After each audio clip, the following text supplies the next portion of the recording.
एक डिसीजन जिसमें सिर्फ लॉजिक हो और इमोशन कुछ भी नहीं हो, it actually is a very horrible decision. मैं आपको 2 करोड़ रुपए दे दूं और मैं आपको कहूं कि आपको लोगों को मारपीट करना है, रोज मारना है, डांटना है लोगों को, लेकिन आप बहुत काइंड पर्सन हो, आपको नहीं पसंद है लोगों को डांटना पीटना, तो आपको 2 करोड़ रुपए मिल जाएंगे, बट आप क्या खुश होगे इस जॉब में? Obviously नहीं। So that is a logical decision on paper, but a horrible decision emotionally. But problem क्या होता है सोशल मीडिया में? Social media is not a real world, Right. तो मैं कंपेयर कर रहा हूँ किसी फेक स्टैंडर्ड से, किसी अनरियलिस्टिक स्टैंडर्ड से। अब now when I am comparing myself to an unrealistic standard of things, naturally I would want to get to that unrealistic goal as well. And because of that unrealistic goal and that standard, I will always feel that I'm not doing enough. And when I feel that I'm not doing enough, I'll always be stressed. And exactly what is happening right now.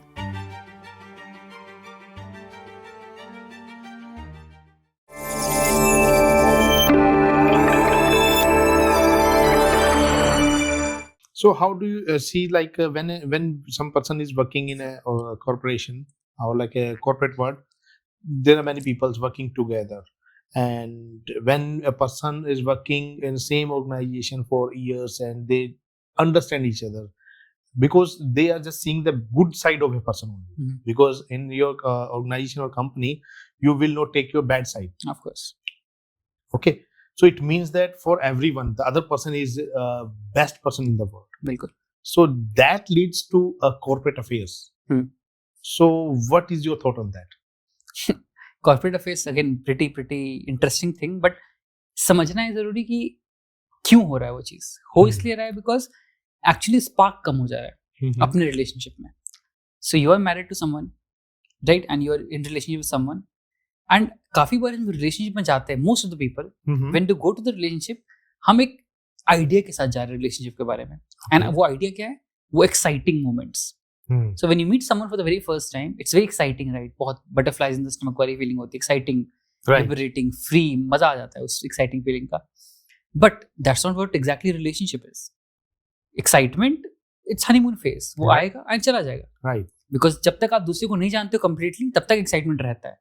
जब जान जाओगे सब कुछ, हर time spend करोगे साथ में, तो it will come to that normalcy period as well. जब एक्साइटमेंट कम हो गया तो आपको लगेगा कि मेरा प्यार खत्म हो गया, रिलेशनशिप खत्म हो गया, लव खत्म हो गया. यहाँ गलती करते हैं. तो हम अज्यूम करके बैठे हुए कि relationship is all about excitement and that spark. It is not. Relationship about understanding and respect. लेकिन हम जब दिमाग में अपने बैठे हुए कि relationship should only be about excitement and spark, then the moment that excitement and spark goes away, we'll start looking for other ways to get that spark. And this is what exactly is happening today. हम excitement spark में relationship में जाते हैं, मजा करते हैं, enjoy करते हैं, सब कुछ अच्छा हो रहा होता है, but then that goes away, that fades away, and हमारे बीच में communication zero नहीं चालू हो जाती है. But as human beings, we always need that spark. हमें चाहिए कुछ ना कुछ excitement and spark. Then वहाँ पे दूसरा इंसान आता है, and then we're looking for a spark through that person now. The other person is also going to do the same thing, तो naturally hit करता है, and then वो spark फिर से click होता है, फिर मजा आता है. But then that also goes up to the peak, again it goes down. फिर दूसरा इंसान आता है, and वो cycle चलता ही रहता है. But again, you're not fulfilled. You are constantly running from one place to another. And कभी आपको एक fulfillment और एक relaxing position नहीं मिल पाता growth का. तो आप एक ही point पे भाग रहे हो constantly. So what is the solution for this situation? पहले तो समझना कि relationship is not just based on love. A healthy relationship में love का जो parameter होता है बहुत कम होता है. Healthy relationship is more than love. Healthy relationship involves love and respect and communication and trust. And that only comes with understanding the other person. And जितना आप एक दूसरे को समझने की कोशिश करोगे, बात करके, समझ के, खुद के ऊपर काम करके, उनको काम करके, साथ में काम करके, तब वो एक्साइटमेंट लेवल और इंटरेस्ट लेवल बढ़ता जाएगा एक दूसरे के साथ. Build goals together, do things together, plan things together, do things together, ताकि आप एक चीजों को ग्रो करते हो अपनी लाइफ में दूसरे पार्टनर के साथ. That is what it actually works out. वरना क्या होगा? आपने वो एक्साइटमेंट एंड किक वाली चीज, ऐसे लाइक आई मेंशन्ड, वो एक्साइटमेंट किक आपको मिला, आपको लगा वही प्यार है एंड वही सब कुछ होना चाहिए. तो जब एक्साइटमेंट कम हुआ, मतलब हम दोनों के बीच प्यार खत्म हो गया. प्यार खत्म हो गया तो फिर क्यों ड्रैग कर रहे हैं, चीज खत्म कर देते. यही गलती है. वो एक छोटा सा पार्ट है, बहुत छोटा सा पार्ट है रिलेशनशिप का, जो कि अच्छी बात है. It's important for our human survival and evolution, but that's what it is exactly. उसके बाद कोई मैटर नहीं करता है. उसके बाद भी आपको एक्साइटमेंट स्पार्क होगा अगर आप एक्चुअली इन्वॉल्व हो गए एक्टिवली. एंड उसके लिए आपको कॉन्स्टेंटली नई नई चीजें करनी पड़ेंगी. राइट. इन टर्म्स ऑफ कि आप नए गोल्स बनाओ, साथ में बैठ के बातें करो, सब्जेक्टिव पर्सनल गोल्स अचीव करो एक दूसरे के साथ. एक दूसरे को इन्वॉल्व करो अपने अचीवमेंट्स में, अपने डाउनफॉल्स में, अपनी वल्नरेबिलिटीज में, अपने इमोशंस में. तब आपको मजा आएगा.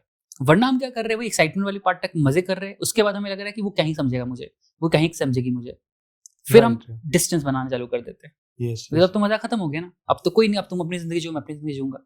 वो गैप आ गया, कम्युनिकेशन गैप आ गया, वल्नरेबिलिटी कुछ नहीं है, कोई कनेक्शन नहीं है, फिर नेचुरली वो बोरिंग वाला पार्ट चालू हो जाता है, and then we are never able to recover from that. Right.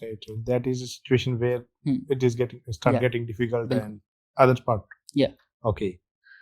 So what do you think is this corporate affair affects our professional life? How?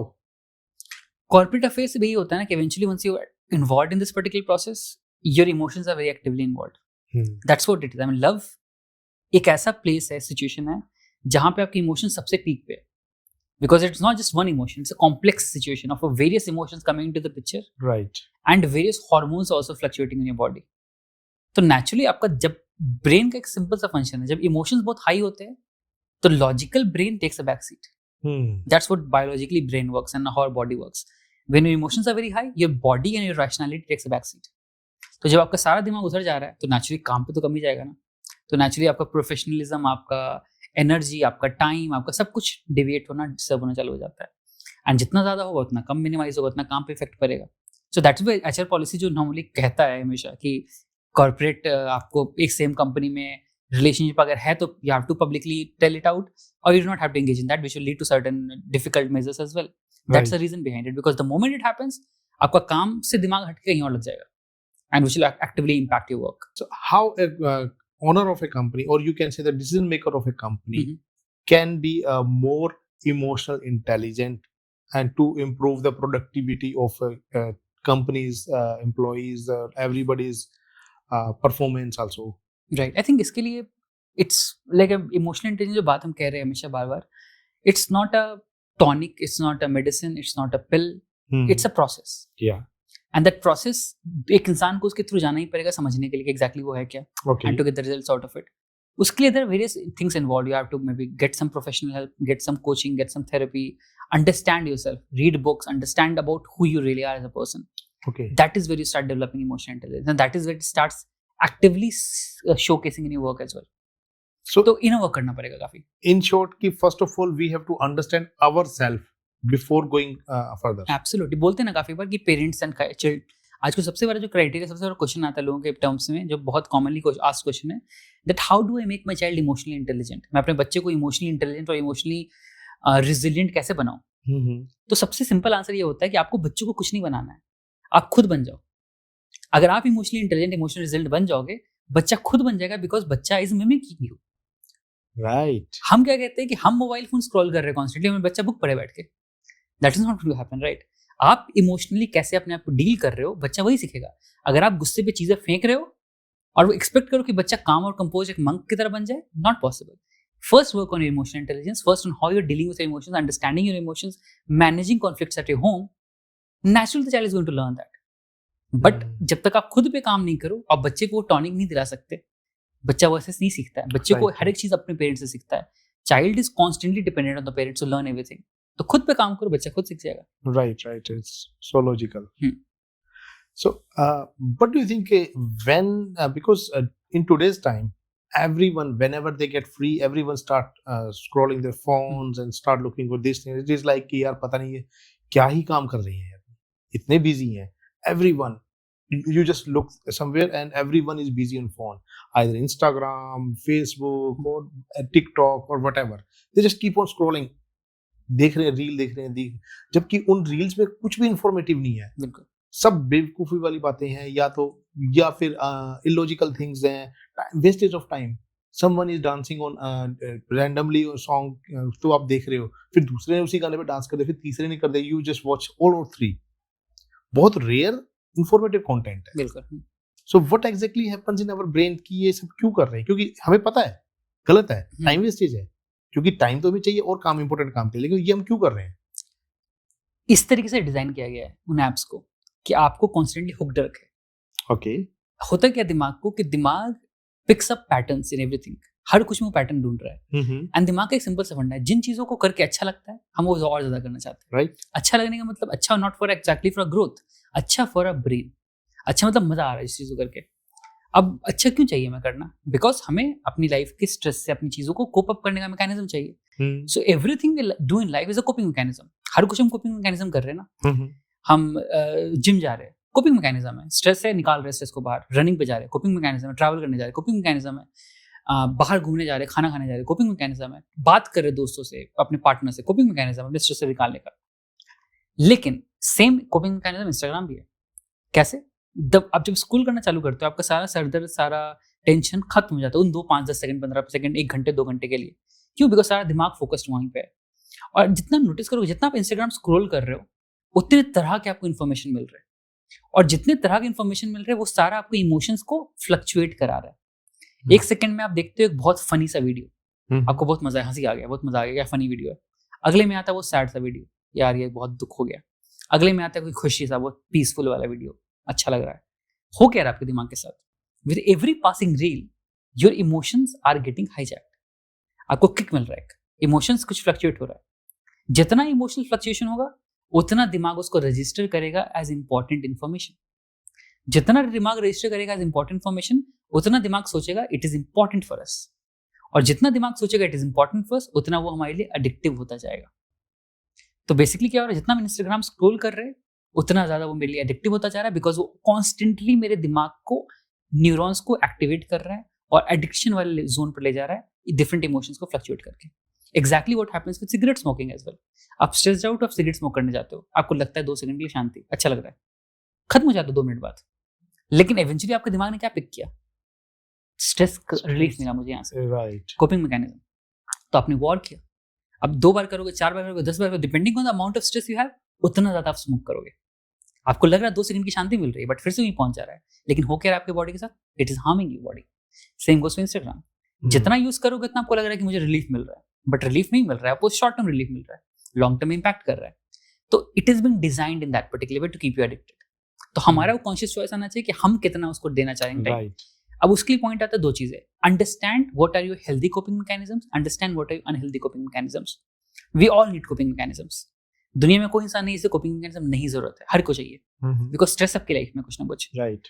लेकिन जितना ज्यादा हम उसको हेल्दी कोपिंग मैकेनिज्म से फुलफिल करेंगे, उतना अनहेल्दी की चीजें कम होती जाएंगी। फॉर एग्जाम्पल, मैंने टाइम निकाल लिया कि मुझे सुबह उठ के 6 बजे जिम जाना है, तो मैं सुबह उठूंगा लेट से 6 बजे, मैं रेडी होऊंगा, जिम चला जाऊंगा। तो बेसिकली मैंने क्या किया, एक कोपिंग मैकेनिज्म बना दिया। लेकिन मैंने कहूंगा कि मुझे 6 बजे उठ गया मैं, लेकिन जिम नहीं जाना है, लेकिन मुझे रेडी होना, आराम से 7 बजे तक रेडी होना है, मुझे कोई टेंशन नहीं है। तो 6 से 7 क्या करना है? कुछ नहीं करना है ना, स्क्रॉल करते रहो बैठ के। And that's what we do. जब तक आप अपनी लाइफ को कोई पर्टिकुलर पर्पस नहीं दोगे, दिमाग कुछ और पर्पस निकाल लेगा। Yes, that makes sense. And वो पर्पस क्या होगा? Random coping mechanism, unhealthy coping mechanism से। एंड ये चीज बाकी चीजों में भी आके आती है। आप नोटिस करो कि जब भूखे होते हैं बहुत ज्यादा, जब जितना ज्यादा हम भूखे होते हैं, उतना ज्यादा हम अनहेल्दी खाना खाते हैं। और जितना ज्यादा हम पेट सॉर्टेड होता है, कितना पेट भरा होता है, उतना हम हेल्दी कॉन्शियस चॉइस करते हैं। जब हम डाइटिंग कर रहे हैं तो हमें समझ में आ रहा है कि ये खाना खाना, ये खाना, ये खाना, ये खाना है।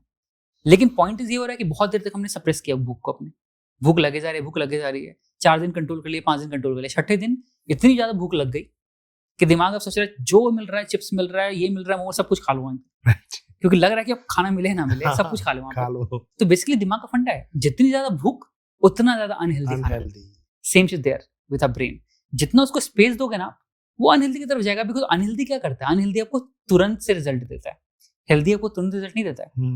आज आप जिम जाना चालू करो, जिम से आपको तुरंत रिजल्ट नहीं मिलेगा, रनिंग से तुरंत रिजल्ट नहीं मिलेगा, थोड़ा बहुत मिलेगा ऑब्वियसली, बिकॉज किक मिलेगा, एक्साइटमेंट मिलेगा, बट एक्चुअल रिजल्ट आपको तुरंत नहीं मिलेगा। जितनी अनहेल्दी चीजें वो तुरंत रिजल्ट देती है, तुरंत किक देती है। दैट इज वेयर जितनी अनहेल्दी चीजें होती है, वो उतनी ज्यादा एडिक्टिव होती है। Drugs are the most addictive because it gives you very strong and very quick results. Running on the other hand or going to the gym gives you very slow results. That's why we don't want to do it. So that's the point about it. जितनी unhealthy चीजें, उतना quick results, उतना हम उसके पीछे भागेंगे। But becomes our conscious choice to understand कि हमें उधर नहीं जाना है, बस इधर जाना है। उसके लिए डिसिप्लिन और टाइम टेबल की जरूरत है। बिल्कुल। अगर आपने नहीं दिया तो दिमाग हमेशा उसको प्रेफर करेगा। आपकी गलती नहीं है, आपके दिमाग की गलती नहीं है। That's how the body has developed कि जब उसको जितना जगह मिलेगा उस अकॉर्डिंगली वो चीजों को फुलफिल करना चाहेगा। Obvious है। So in short, it is like कि whenever you are doing some unproductive thing, if we replace that, specifically the spending time on the social media, scrolling the reels, if we replace that time with some productive time or maybe some meaningful time, activities, then we will be able to manage all those absolutely things. Otherwise, absolutely, बिल्कुल। And ये भी समझना है कि do not actively try कि मुझे cut कर देना है इस चीज को बिल्कुल से। सोशल मीडिया यूज ही नहीं करना है, फेंक दो, फालतू चीज है, फोन बेकार चीज है। ये हमने 2 सेकंड के लिए खुद को दिलासा दिला दिया कि इंस्टाग्राम अनइंस्टॉल कर दिया हमने, but does not work in the longer run. आप जिस सोसाइटी में रह रहे हो वहां पर आपको जरूरत पड़ेगी, बिकॉज आप देखोगे, लोगों से सुनोगे तो आपको मन करेगा। आप जितना कंट्रोल करोगे उतना उतना फट के बाहर निकलेगा बाद में फिर से। राइट। तो बेटर है कि makeup a realistic time table कि हाँ मुझे शाम में 1 घंटे आधा घंटे में यूज कर लूंगा, फोन देख लूंगा, कैचअप कर लूंगा क्या हो रहा है दुनिया में, दैट्स इट। उसके बाद मेरा अपना टाइम टेबल बना हुआ है, उसके बाद मुझे डिनर पे जाना है, काम करने जाना है, काम करना है, वो भी व्हाटएवर, तो दैट इज सॉर्टेड। तो आपने टाइम बना लिया उसके लिए, तो आपका काम आसान हो रहा है। वरना क्या हो रहा है, you will keep on doing things ever and ever again. So ये होगा कि either we replace that time with some productive time, yeah, plus make some habit of using it, doing it the same thing, but for limited time. Limited time, yes. Where we can control the things. बिल्कुल. Okay, yeah, that is interesting thing. So what do you think? Emotional intelligence plus healthy workout. Are they मतलब go side by side, or workout doesn't affect anything, like emotional, if you want to be emotionally intelligent and doing the workout is totally different areas? It's very dependent, very much dependent on each other. How? अब जितना ज़्यादा workout healthy तरीके से काम कर रहे हो उतना आपके इमोशंस और आपके हार्मोन्स उस बैलेंस में रह रहे हैं, और जितना बैलेंस में रह रहे हो उतना आप इमोशनली स्टेबल हो। हम सोचते हैं कि जैसे प्रोडक्टिव के लाइफ वर्क लाइफ बैलेंस की बात कर रहे थे हम, जितना इंसान उस प्रोडक्टिविटी के पीछे भागेगा उतनी अपनी बाकी चीजों को इग्नोर करेगा, राइट, और उतना ज्यादा आपका इमोशनल फ्लक्चुएशन बढ़ता जाएगा, इंस्टेबिलिटी बढ़ती जाएगी। तो somewhere it's very important as well for you to actually figure out the time for as well. In fact सब चीज का इंपॉर्टेंस है। आपको आपके घर वालों के साथ, फैमिली के साथ, पार्टनर के साथ, बच्चों के साथ टाइम स्पेंड करना आपके दिमाग के लिए अच्छा है। आपको वर्कआउट करने का टाइम निकालना बहुत अच्छा है। तो हर चीज का अपना अपना रोल है, राइट। तो सिर्फ एक तरफ डायमेंशन में भागना will be unsustainable for you in the longer run. तो sustainable goal banana is always better than making unsustainable goals, which will give you very strong results and very strong kick in the short run, but आपको long duration तक नहीं जा सकेगा, right? तो better है make sustainable goals जहाँ पे आप balance कर सको and do certain things. तो workout का भी same agenda है। जितना workout करोगे, जितना brain आपका active रहेगा, workout करेगा, manage करेगा, growth करेगा, and उतना आप भी capable feel करोगे चीजों को handle करने के लिए। Right. So how do our brain react, either for the discipline? One side we have a disciplined routine, and on the other side we have a motivated routine. So which one is better? What do you think? Obviously disciplined routine. Discipline. Motivation does not last.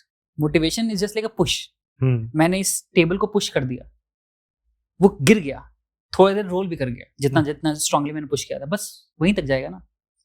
Discipline is what? Constantly giving it slow push, जब तक वो चलता जाए उस particular angle पे।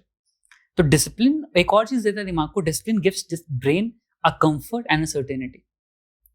जितना हम discipline रहेंगे उतना दिमाग को पता है कि ये होने वाला है। जितना दिमाग को डिसिप्लिन नहीं है उतना ज्यादा दिमाग केओटिक सिचुएशन में। फॉर एग्जाम्पल, मैंने आज ब्रेकफास्ट किया, राइट? तो मेरा टाइम डिफाइड है कि मैं 9 बजे ब्रेकफास्ट करता हूँ, तो ब्रेन ऑलरेडी नोस कि मुझे 8:30 बजे भूख लगनी चालू हो जाएगी। Brain has already decided that. But एक दिन मैं 9 बजे ब्रेकफास्ट कर रहा हूँ, एक दिन 12 बजे कर रहा हूँ, एक दिन कर ही नहीं रहा हूँ, तो दिमाग तो कंफ्यूजन में जी रहा है ना, करना क्या है। हाँ भाई, कुछ तो बताओ करना क्या है। एनर्जी सारा उसका उसमें वेस्ट हो रहा है। सही बात। जब उसका एनर्जी उसमें वेस्ट हो रहा है तो आपका बाकी प्रोडक्टिव टाइम जो जाना चाहिए उधर में जा रहा, फाइट करने में लगा हुआ दिमाग। बिल्कुल। तो आपका प्रोडक्टिविटी एक्चुअली जीरो हो रहा है, एफिशिएंसी जीरो हो रहा है, आप काम कुछ नहीं कर पा रहे बेटर। आपको लग रहा है कि मैं तो खाना ना खाकर ज्यादा काम कर रहा हूँ, बट रियलिटी में आपका एक्चुअल एफिशिएंसी कम होता जा रहा है, एंड आपकी बॉडी को हार्म हो रहा है, because somewhere your body is coping with that through fighting, and उससे हार्मोनल फ्लक्चुएशन बढ़ जाते हैं। हार्मोनल फ्लक्चुएशन बढ़ जाते हैं, बीमारियां लग जाती है, बीमारी लग जाती है, फिर नेचुरली आपने मान लो 2 हफ्ते काम कर भी लिया, 3 हफ्ते बीमार पड़ जाओगे। तो वो सारी चीजें, discipline plays a very very important role. So what do you think, if we take a proper sleep versus don't take proper sleep, is affect our emotional decisions? Absolutely. How? इंसान के 3 बेसिक चीजें होती है, खाना, पीना, नींद। Good nutrition, good sleep and good hydration. ये 3 चीजें अगर आप बैलेंस करके चलोगे ना, आपका आधा लाइफ के इश्यूज वहीं सॉल्व हो जाएंगे। और यही सबसे बेसिक चीज हम सॉल्व नहीं कर पाते मोस्ट ऑफ द केसेस में। सबसे बेसिक चीज है, सुनने में क्या ही लग रहा है, सबसे बेसिक चीजें हैं, बट यही 3 चीजें हम इग्नोर करके चलते हैं, टेकन फॉर ग्रांटेड लेके बैठे रहते हैं। Good sleep, what is the importance of sleep? ताकि आपका बॉडी रिकवर कर सके, राइट? आपने क्या किया, आपने बॉडी को रिकवर करने का मौका ही नहीं दिया, आप उसे दोहरा रहे हो। आप किसी मशीन को भी ओवर टाइम यूज करोगे तो क्या होगा, मशीन के साथ ओवर हीट हो जाएगा, राइट? तो उसकी जो लाइफ है 25 साल की, वो 15 साल में खत्म हो जाएगी। क्यों? ओवर हीट करने से। यही हम बॉडी के साथ कर रहे हैं ना। आप नोटिस करो कि आप खाना खा रहे हो, आप लेट से 12 बजे रात में कुछ खा ले रहे हो, राइट, फिर 9 बजे डिनर कर रहे हो, उससे पहले इसका 12 बजे फिर खा रहे हो, फिर सुबह 7 बजे कुछ चाय पी रहे हो, कॉफी पी रहे हो, फिर से कुछ ब्रेकफास्ट कर ले रहे हो। आपने तो बॉडी को रेस्ट करने का मौका ही नहीं दिया पचाने के लिए उसको। बिल्कुल, आप तो भगा रहे हो बॉडी को कॉन्स्टेंटली। तो आपकी बॉडी नेचुरली वो ऑर्गन जितना काम करना उससे पहले खराब नहीं हो जाएगा। एक टाइप से तो जैसे हमारे मोबाइल की बैटरी होती है, उनकी जो लाइफ होती है वो भी कम होती है, डिपेंड अपॉन कि हम उसको कितना चार्ज कर रहे हैं, कितना यूज कर रहे हैं। एब्सोल्युटली, बिल्कुल। The same way our body works out, right? 7 to 8 hours of sleep is optimum and ideal. Anything less than that will impact you, क्योंकि आपकी बॉडी को रेस्ट करने का मौका नहीं मिल, रिकवर करने का मौका नहीं मिल रहा है। अब रिकवर नहीं कर रहा तो brain is constantly creating cells, deleting cells, and वो चीजें इंपैक्ट कर रही है आपकी बॉडी को। So sleep, yes, plays a very important role. Okay, so now let's move to some interesting topic, that is emotional intelligence plus relationship. So how it works in there? Same चीज, जैसे जितना आप comfortable and confident हो अपने emotions के साथ, उतना ज्यादा बेटर डिसीजन ले सकोगे in relationships as well. Okay. Because relationship becomes the most tricky part of a life. Right. क्यों? Because you meet someone who is completely different than you. And in most of the cases, a different person is a different gender as well. Yeah. And when it comes to different gender, we are clueless. हमें पता ही नहीं, हम expect कर रहे हैं, majority of the men expect women to act and think the way they do. Yeah. And majority of women expect the men to act and think the way they do. तो women को लग रहा है कि main को मेरी तरह क्यों नहीं सोच पा रहे हैं, मेन को लग रहा है कि वुमेन मेरी तरह क्यों नहीं सोच पा रहे हैं। बिल्कुल सही बात है। बट एक्चुअली में आप समझने की कोशिश नहीं कर रहे ना एक दूसरे को। हाँ। आप तो इमेजिन करके बैठे हो कि उनको इसकी तरह एक्ट करना चाहिए, उनको इस तरह एक्ट करना चाहिए। बिल्कुल। आप समझ लो, समझो तो क्या करना चाह रहा है वो, क्यों ऐसा एक्ट कर रहे हैं। So this is the biggest gap. तो यहाँ पे सबसे बड़ा गैप है। यहाँ with emotional intelligence you understand why is that happening, क्यों गैप है, कहाँ गैप आ रहा है, what is the difference, so that you can use the difference to advantage. जब तक आप डिफरेंस को हेट करते रहोगे तब तक आप पूरे आइडिया को हेट करते रहोगे, आप उससे दूर भागते रहोगे। The moment you start owning of the differences, that's very grow. तो वो पॉइंट आता है रिलेशनशिप का, it's a very important aspect. With emotional intelligence you actually build beautiful relationships, and with that beautiful relationship you grow the most in your life. But जब नहीं है वो चीज, आपको अंडरस्टैंडिंग नहीं है, तो आप भागते रहोगे रिलेशनशिप के आइडिया से। एक पार्ट दिमाग का, बॉडी का खोखला लगता रहेगा, आप कॉन्स्टेंटली एक चीज में हेट्रेड में सारी एनर्जी आता रहेगा, और आपको नेचुरली लगता रहेगा कि यार कुछ तो मिसिंग है लाइफ में। So that part is very important. So there is a situation when a person who trusts everyone very quickly, it means he's a little bit emotional also, because जो आदमी इमोशनल होगा, थोड़ा सा kind hearted होगा, soft hearted होगा, वो हर किसी पे विश्वास कर लेगा, यार ये तो बहुत अच्छा आदमी है, क्योंकि वो उसको लगता है कि मैं भी अच्छा हूँ, तो वो भी अच्छा ही होगा। So he or she trust, doesn't matter कि मेल और फीमेल, वो दूसरे पे ट्रस्ट कर लेता है। तो ऐसी सिचुएशंस में तो उसको क्या करना चाहिए, कि क्योंकि it is going to affect their life. बिल्कुल, right. So he is going to affect either positive way और negative way, both way. So a person who trust too quickly he get hurts too quickly. बिल्कुल। So how should he और she should behave in such situations? पहले समझना, जो a person who trusts too easily is often desperate to create relationships, to build relationships. Why so? Because इंसान trust कब करता है? जल्दी, जब उसे वो चीज़ बहुत जल्दी चाहिए। फॉर एग्जाम्पल, आपको एक स्पैम कॉल आता है, वो कहता है कि आपके अकाउंट में 10 करोड़ रुपए भेजने हैं। आप मानोगे इस बात को? नहीं मानोगे। क्यों नहीं मानोगे? बिकॉज आपको पता है कि ये सब इम्पॉसिबल है, ये अनरियलिस्टिक है। आप ट्रस्ट नहीं कर रहे हो ना, राइट? बिकॉज आपको पैसे की जरूरत नहीं है। अब आपको बहुत जरूरत पड़ गई पैसे की, सब बहुत इमरजेंसी आ गई, बहुत क्रिटिकल कुछ काम आ गया, और आपको 10-15 लाख रुपए चाहिए, एंड कॉल आता है। आपका दिमाग एक साइड जाएगा, what if the person is true? आप ट्रस्ट करना चाहोगे इसकी बात को, बिल्कुल, and that is where the mistake happens. मतलब ट्रस्ट कहाँ से आ रहा है? आप जितना इमीडिएटली और जितना डेस्परेटली ट्रस्ट कर रहे हो, क्यों कर रहे हो? बिकॉज आपके अंदर एक वॉइड है जो आप फुल करना चाहते हो बहुत जल्दी। That is the same relationships. जो इंसान बहुत जल्दी ट्रस्ट करता है, उसके अंदर एक वॉइड है कि मुझे तुरंत से रिलेशनशिप बिल्ड करना है और मुझे जाने नहीं देना उस चीज को। हाँ। और अगर चला गया तो मेरी लाइफ खराब हो जाएगी। बिल्कुल। तो उस चक्कर में हम उसकी बात को अग्री करते रहते हैं, हाँ सही सही सही सही। एक पार्ट हमारा दिमाग कहता है कि शायद वो गलत है, बट उस पार्ट को हम चुप करा देते हैं, नहीं अभी नहीं, बाद में फालतू बातें मत करो, अभी मानने दो मुझे बात, जो बोल रहा है वो सही बोल रहा है। Because somewhere I just want to accept what the person is saying. So it means there is the red flags. So वो रेड फ्लैग्स मिलते हैं, but we ignore that because we want to accept that, और we want to believe that कि that thing is going to happen. Absolutely. Right thing is going to happen. We ignore the red flags because if we accept the red flags, it will break the image that I built in my head. And that image was something very cozy and very nice and very beautiful. Right. That image was not reality, but मैंने दिमाग में अपनी image create कर लिया था about that person. And मैं इस image को खराब नहीं होने देना चाहता, इसलिए मैं accept नहीं कर रहा हूँ red flags को. तो understanding this particular thing that you need to understand and observe your red flags and observe the red flags of the other person only by being conscious enough कि मुझे क्या दिख रहा है क्या नहीं दिख रहा है. So understanding those small bits कि मेरी वो patterns और मेरे beliefs कहाँ पर है. ये कहना बहुत आसान है कि मैं trust बहुत जल्दी कर देता हूँ. अब जो इंसान बहुत जल्दी trust कर रहा है वो मेरे बोलने से ट्रस्ट करना बंद नहीं कर देगा. राइट, ऑब्वियस है. तो वो समझना जरूरी है क्यों कर रहे हो आप ट्रस्ट जल्दी.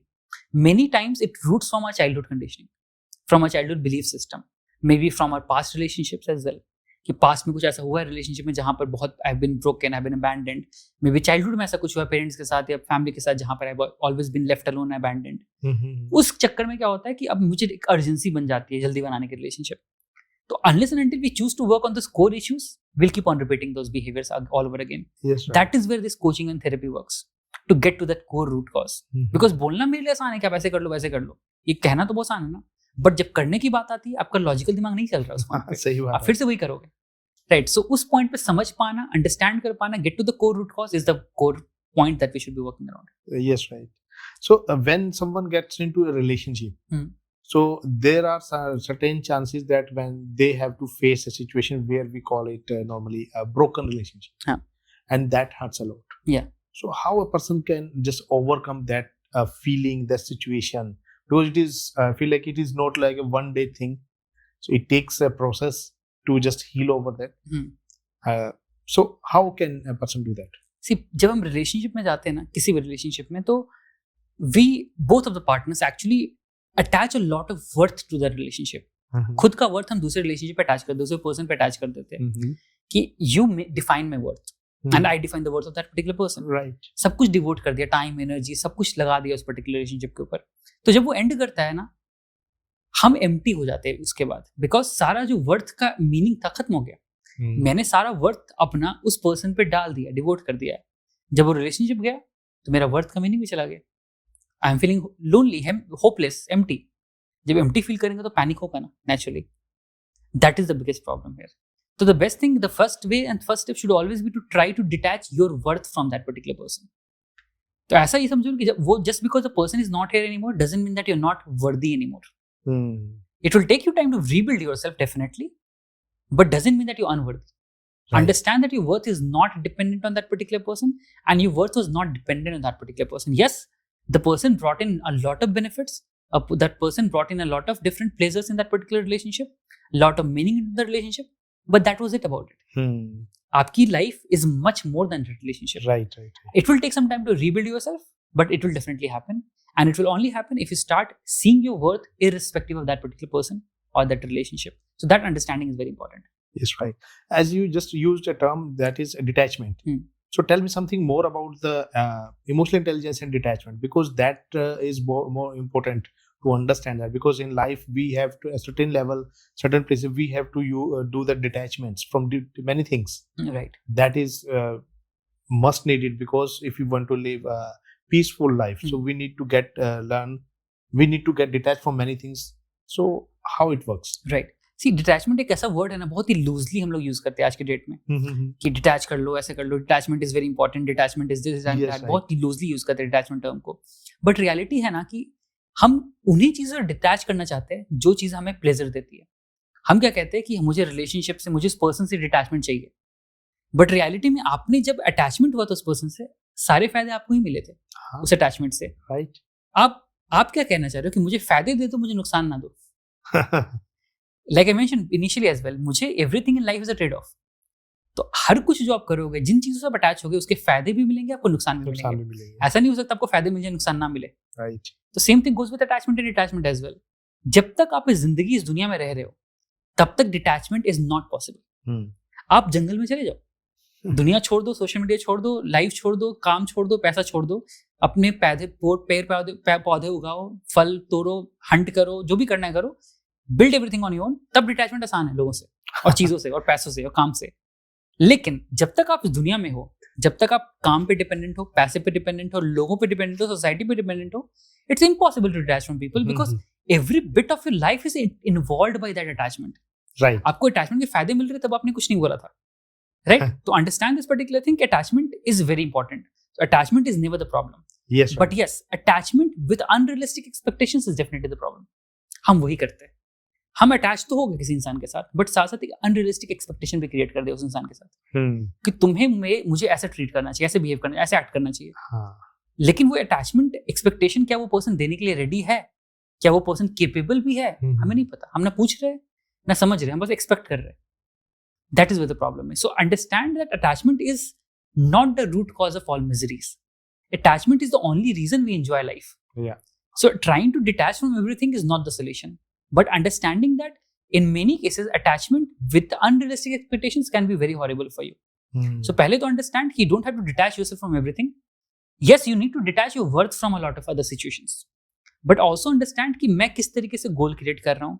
What are the communication that I'm doing to be able to talk about my expectations, talk about my needs as well, rather than expecting everyone else to understand कि मुझे क्या चाहिए क्या नहीं चाहिए, right. and then fulfill it out of their own desire, जो कि नहीं possible है.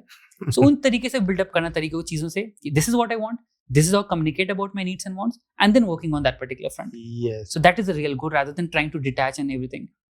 So these days what is happening, like people are getting into relationship and then get broke too easily, you get very quickly, within a short span of time. Just like we see so many celebrities are getting married or getting into relationship and then get divorced within 2 years, 1 year. It is happening throughout the world, not only in our country. So what exactly the problem they are facing? What do you think that? So divorce का जो point है, जो बात कर रहे हैं कि बहुत ही common हो चुका है, इसके दो चीजें, benefits भी और problems भी है. Benefit ये है कि एटलीस्ट आपको ड्रैग नहीं करना पड़ा है चीज़ों को जो वर्क नहीं कर रहा है. राइट. हमारे ज़माने, पुराने ज़माने में, हमारे पेरेंट्स के ज़माने में क्या था, चले ना चले ड्रैग करते रहो. और आप खुश हो या ना खुश हो, ड्रैग करते रहो. सफ़र करते रहो लेकिन ड्रैग करते रहो. एटलीस्ट आज के ज़माने में लोग के पास ये लिबर्टी है कि अगर वर्क नहीं कर रहा है, चीज़ें are really bad, you can end this out. So which is a good thing, that's a benefit. The problem is कि वो सिर्फ एकमात्र एस्केप नहीं होना चाहिए. काफ़ी केसेस में it comes without any efforts इधर. आप एफर्ट ही नहीं करना चाहते हो. Because point again, like the same thing, you get married to one particular person, and if the person is of other gender, there are going to be huge differences between you and the other person. The gap should be to understand and bridge that differences. अगर आप अपनी ego में बैठे हुए हो कि this is who I am and this is what I should be getting, rather than trying to accept and understand what the other person is also bringing on the table, आप constantly भागते रहोगे. Constantly आपको लगता रहेगा कि वो मुझे कुछ नहीं दे रहा है. But उस gap को bridge करना by communication, by understanding, by efforts, that takes a lot of efforts. वो टाइम लोग नहीं डिवोट करना चाहते रिलेशनशिप के ऊपर, तो नेचुरली वो चीज़ें खराब हो जाती है, तो वहाँ पे प्रॉब्लम आ जाता है. तो इसलिए भी काफ़ी बार डिवोर्स केसेस आ जाते हैं naturally. In a lot of other cases आजकल जो सबसे कॉमन चीज़ इंडिया में दिखता है, बाकी देशों में बहुत कॉमन है, is the involvement of in laws in family. Okay. ये बहुत ही कॉमन चीज़ आज के जो सबसे बड़ा डिवोर्स का रीजन मोस्टली केसेस में आता है, इसकी involvement of in laws into the life of married person. तो होता क्या है कि जब किसी की शादी होती है, now both of the partners are working. The man is also working, the woman is also working. Both are earning decently well, and both are trying to build an independent life. But what their parents had seen was very different. उनकी life अलग थी, उन्होंने अलग तरीके से दुनिया को देखा था. बिल्कुल. तो सडनली एक नीड आ जाता है उनकी तरफ से कंट्रोल करने का उन नए लोगों की लाइफ को. ऐसे करो, ऐसे ना करो, ऐसे पहनो, ऐसे ना पहनो. A very small things. हमने इस तरीके से जिंदगी जी, तुम क्यों ऐसे जिंदगी जी रहे हो? So naturally क्या होता है, over controlling factor by the in-laws become problematic because now the person is independent and free. They would not want to be controlled by someone, and eventually control जो दिख रहा है नेगेटिव है, positive भी नहीं है. Right. तो naturally वहाँ बहुत कॉन्फ्लिक्ट आते हैं, और यहाँ पे स्पेस है उनके पास कि why should I want to be controlled negatively, जहाँ पे ना my partner is trusting me और standing by me, और ना ही मुझे एक्चुअली नीड है फाइनेंशियली, मैं अपना ध्यान खुद दे सकती हूँ. तो नेचुरली वहाँ पर डिवोर्स केसेस काफी ज्यादा हो रहे हैं उस केस में भी, कि unwanted involvement of in-laws in various phases of life, वो भी एक बहुत बड़ा फैक्टर है जो कि एक्चुअली कम होना चाहिए, बिकॉज प्रॉब्लम उससे बहुत आ रही है. एंड इसमें गलती काफी बार, ideally if you think about it, men की बहुत गलती होती है. Okay. Most of the men are not able to take stand of their partners in front of their parents. Right. तो वो क्या कर रहे हैं कि if my parents are telling my partner कि you should be wearing this kind of thing, और you should be doing this way, और you should be talking this particular way, तो आई विल से कोई बात नहीं, कोई नहीं होता है, क्या कहीं हो, थोड़ा बहुत कॉम्प्रोमाइज कर लो, which is fine, which is not a bad advice. But somewhere I am not taking stand of my partner as well, कि उनकी क्या नीड्स और एस्पिरेशंस है, व्हाट डू दे वांट. तो उस चक्कर में क्या हो रहा है कि I am just obeying by what my parents are asking me to do and what my parents are asking my wife to do, right, rather than asking her what does she want to do. तो वहां से gap चालू होने चालू हो जाता है. बिल्कुल. तो वो जो मिसकम्युनिकेशन और गैप क्रिएट हो रहा है, that I want to be a good son, but I'm not making the efforts to be a good husband. That is a big gap here. And a lot of divorce cases are actually happening because of this as well. कि मुझे अच्छा बेटा तो बनना है, सब बात agree करके अपने पेरेंट्स का, बट मुझे अच्छा हस्बैंड नहीं बनना है, बिकॉज उसमें तो मेहनत लगेगा और फाइनली पेरेंट्स को भी समवेयर डिसअपॉइंट करना पड़ेगा. बिल्कुल. तो अब डिसअपॉइंट में करना नहीं चाहूंगा अपने पेरेंट्स को, बिकॉज सारा वैलिडेशन वहां से मिल रहा था. लेकिन ये एफर्ट करना बहुत जरूरी है, बिकॉज यहाँ पे आज वो जनरेशन नहीं रहा जहाँ पे डिपेंडेंसी है समवेयर, या आपको फाइनेंशियली डिपेंडेंसी है, किसी बात की डिपेंडेंसी है. Everyone can live the life independently very happily. तो वो भी पॉइंट उनके पास चॉइसेस है. तो आपको ओनरशिप लेना बहुत जरूरी होगा अपने पार्टनर का, अपने फैमिली का, अपने लाइफ का, to be able to come to that equilibrium. आपको कोई जरूरत नहीं है कि फाइट करने के, पेरेंट्स से फाइट करो फॉर योर वाइफ और something like that, but come to that balance. दोनों का स्टैंड लो इक्वली लेवल पे, जहाँ पे आप दोनों को बैलेंस करके चल सको, ना कि एक ब्लाइंडेडली बस काम करना कि just to being a good son or be a very obedient or very loyal son. So because according to this situation, man is the person who is stuck in two ships, because he has to balance with the wife as well as mother also. So it is a little tricky situation for him also. It is very tricky. It is the most tricky part. And वो भी इसलिए भी आ जाता है ना, because the man thinks कि मेरी responsibility सिर्फ काम है और पैसा कमाना है. तो उस पर ध्यान नहीं देना चाहता है.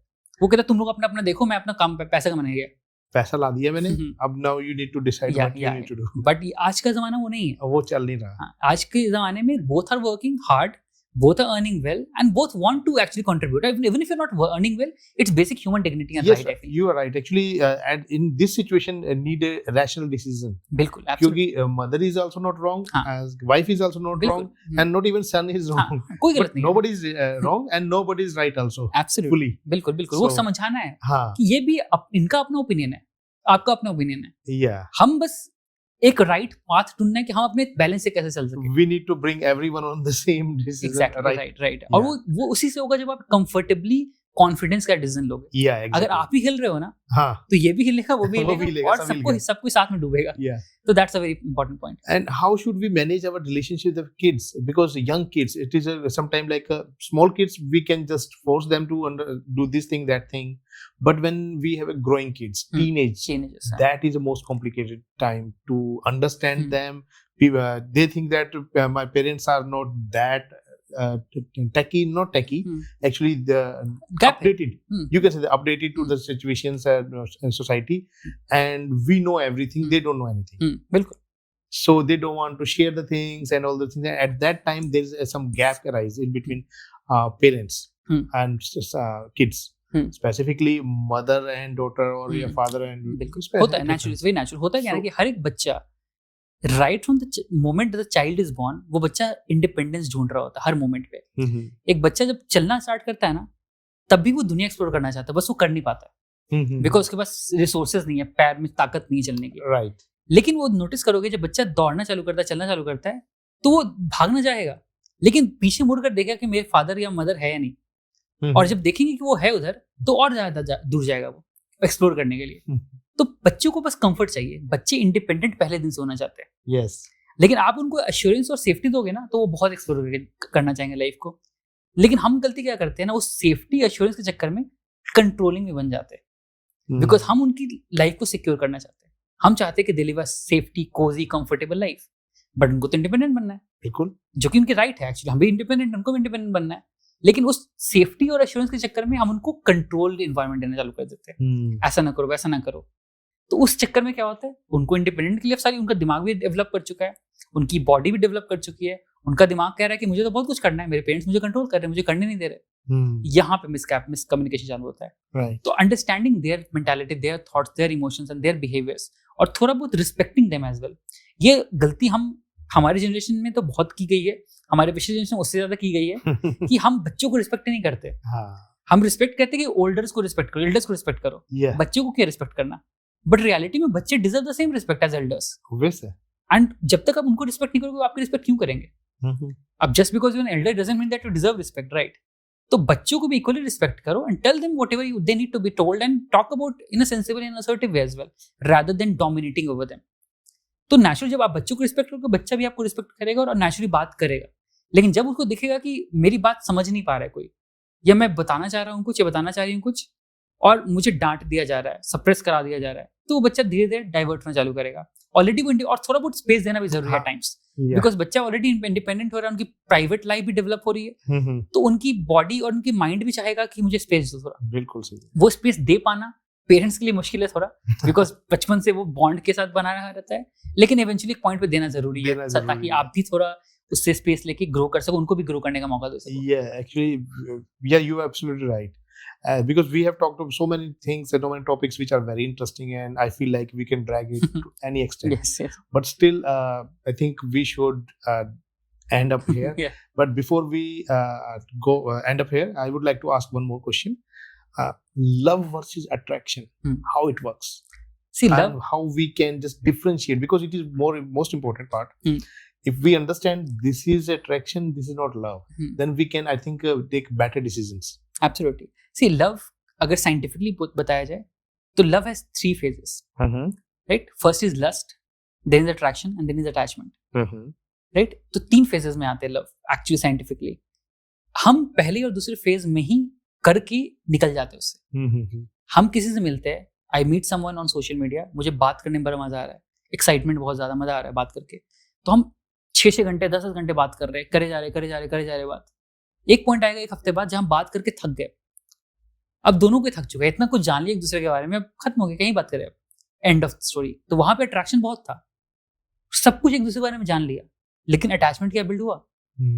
It was too early to build attachment, and that is why मन खत्म हो गया। बिकॉज आपने क्या किया, आपने अट्रैक्शन वाले फेज में ही, लस्ट वाले फेज में ही उस इंसान के सारे good points, bad points, flaws, सारी बेनिफिट सब कुछ जान लिया। राइट। अब now since you are not already attached to that particular person, आपने देख लिया कि वो इंसान में तो बहुत फ्लॉज है, अब चलेगा नहीं, अच्छा नहीं चलेगा। लेकिन प्रॉब्लम क्या लाइफ में, कि लाइफ में is a very common thing, very funny thing, कि एवरीवन हैज फ्लॉज। आपके पार्टनर में हजारों फ्लॉज होंगे, but you still love your partner. Why so? Because you are attached to your partner, and वो attachment makes sure कि आप उन flaws को छोड़ दोगे, क्या फर्क पड़ता है, कोई फर्क नहीं पड़ता इन चीजों का। Right. I am getting so many better things in this particular thing. तो अटैचमेंट वाला फेज पहुंचने ही नहीं देते हम लोग, उससे पहले ही इतना जल्दी कर लेते चीजों को कि अटैचमेंट तक पहुंचता नहीं है, तो हम बहुत जल्दी क्विक डिसीजन ले लेते हैं, this is right for me, this is not right for me, this is good for me, this is not good for me. अब अटैचमेंट तक पहुंचने तो दो, लेकिन पहुंचने कैसे दोगे जब आप सब कुछ 2 दिन में ही करना चाहते हो? तो हम इतनी सारी बातें 10 दिन के अंदर कर लेते हैं, तो वो इनऑर्गेनिक ग्रोथ हो। जैसे हम सोशल मीडिया में क्या कहते हैं, एक होता है ऑर्गेनिक ग्रोथ, एक होता है इनऑर्गेनिक ग्रोथ। ऑर्गेनिकली तब ग्रो करेगा ना जब आप उसको स्पेस दो, अपने डालते रहो, अच्छा क्वालिटी डालो, पोस्ट डेवलप हो जाएगा। इनऑर्गेनिकली आप ऐड डालते रहो, ग्रोथ तो हो जाएगा, बट वो इनऑर्गेनिक होगा। राइट। वो सस्टेनेबल नहीं होगा। सेम चीज यहाँ पर भी है कि आप जो अपनी लाइफ है रिलेशनशिप्स के टर्म्स पे, allow yourself to know each other in the optimum time. धीरे धीरे बिल्ड करने दो उस चीज को, rather than knowing everything about each other, 1 दिन में, 2 दिन में, 4 दिन में, 10 दिन में। अलाउ योरसेल्फ, थोड़ा जानो, धीरे धीरे करके जानो एक दूसरे के बारे में, टाइम स्पेंड करो, बातें करो, शेयर करो, धीरे धीरे वल्नरेबल होना सीखो, talk about emotions, talk about your feelings, talk about your vulnerabilities, do everything, but slowly and organically. तब तक करो जब तक आप एक्चुअली अटैचमेंट ना बिल्ड कर सको। अटैचमेंट होगा तब आप एक्चुअली एक पॉइंट पर पहुंचोगे जहां पर रिलेशनशिप को बिल्ड कर सकोगे, वरना आप भागते रहोगे इधर से उधर। फिर वही होगा, आप दूसरे से अट्रैक्ट होगे, लस्ट होगा, फिर बोर हो जाओगे, फिर अगला पर्सन आएगा, फिर आप वही होगा, फिर से अगला पर्सन आएगा, and this will keep on going on.